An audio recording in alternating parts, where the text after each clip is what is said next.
कि अधिकार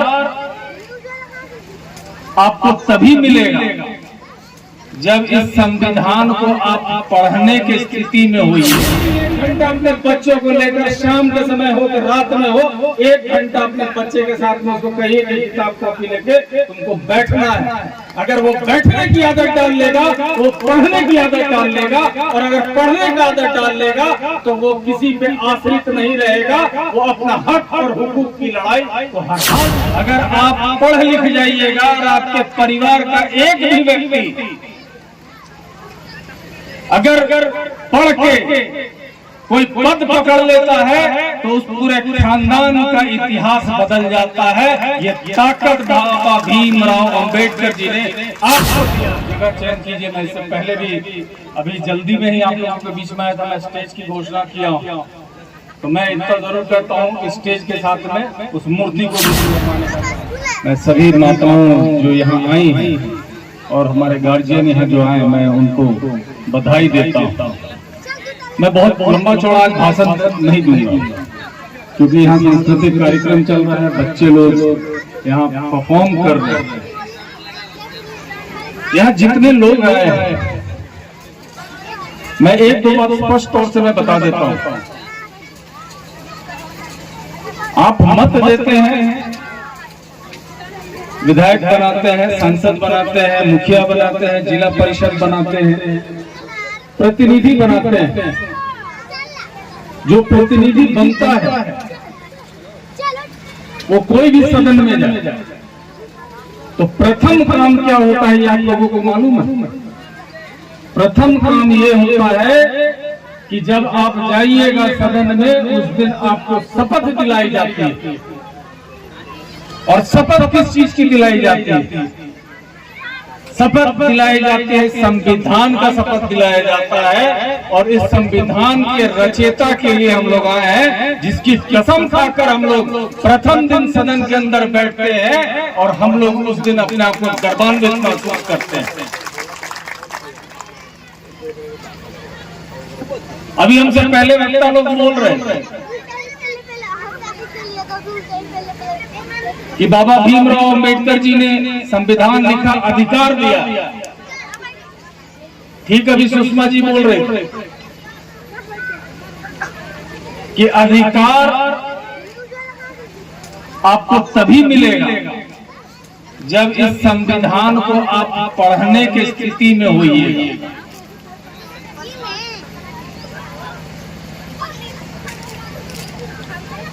और जब आप पढ़ेंगे ही नहीं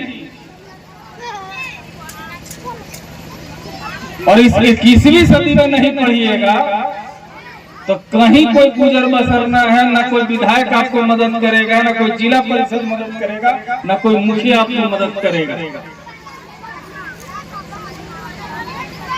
केवल समाज में आप अपने आप को ठगा हुआ महसूस कीजिएगा।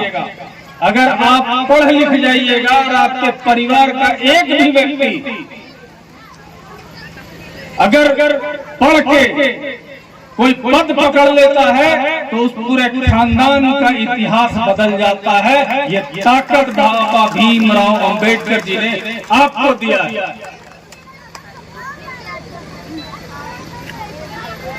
हम तो अक्सर देखते हैं, गांव के अंदर में जाते हैं और खास करके ये समस्या महिलाओं में ज्यादा है। वो ये एक ही चीज कह देते हैं कि विधायक जी हमने तो अपने पढ़ल नहीं तो हमने बचवा के कैसे पढ़ा। तो हम आप लोगों से आग्रह करते हैं, आप पढ़े हो नहीं पढ़े हो ये कोई बहुत बड़ा मायने नहीं रखता। आप एक आदत अपने बच्चों के साथ में डालिए कि डेली 1 घंटा अपने बच्चों को लेकर शाम के समय हो कि रात में हो, 1 घंटा अपने बच्चे के साथ में उसको कहिए कि किताब कॉपी लेके तुमको बैठना है।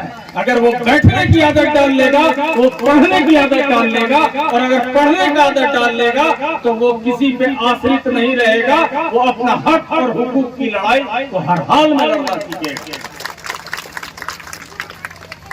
बाबा भीमराव अंबेडकर जी ने तो रास्ता दिखा दिया है कि आप किस तरीके से जीवन जी सकते हैं।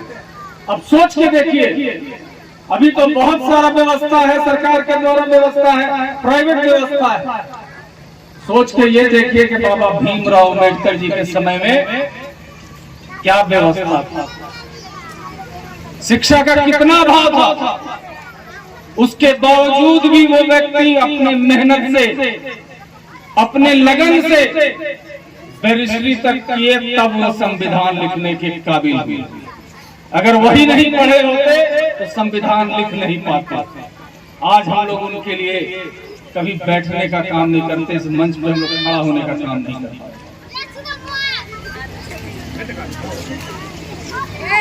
और मैं तो एक चीज जरूर जानता हूं कि कोई नेता कोई भी आपको रास्ता दिखा सकता है, चलना आपको स्वयं होगा। हम तो दिल से धन्यवाद देते हैं अपने नेता लालू प्रसाद यादव जी को। अंबेडकर जी ने ताकत दिया तो लालू जी ने अंतिम पायदान में बैठा हुए व्यक्ति को आवाज देने का काम किया कि आज कहीं भी जाकर हम लोग बोल सकते हैं और हरदम अपनी बात को मनवा सकते हैं, लड़ने का काम करते हैं।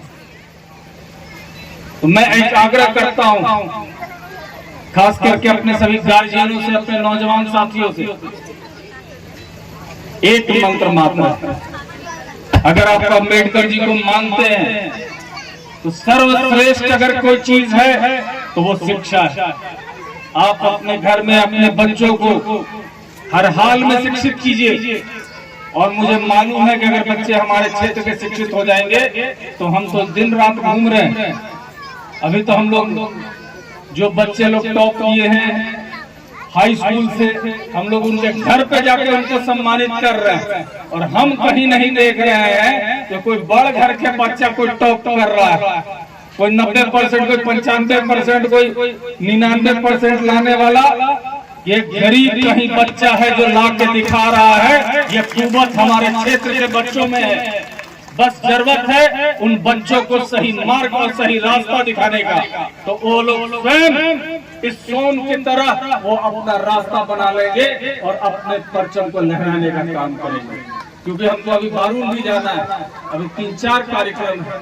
मैं इन्हीं चंद शब्दों के साथ मैं अपने वाणी को विराम दूंगा, इस आशा और विश्वास के साथ आप लोग इसी तरीके से, क्योंकि गुरु जी ने हमको ध्यान आकृष्ट कराया कि बाबा साहब का मूर्ति लगाने का, तो मैं आप लोगों को आश्वस्त कर देता हूँ कि आप लोग जगह चयन कीजिए। मैं इससे पहले भी अभी जल्दी में ही आप लोगों के बीच में आया था, मैं स्टेज की घोषणा किया हूँ। तो मैं इतना जरूर करता हूँ कि स्टेज के साथ में उस मूर्ति को भी हम लगवाने का काम करा दें। जय हिंद, जय भारत, जय भीम।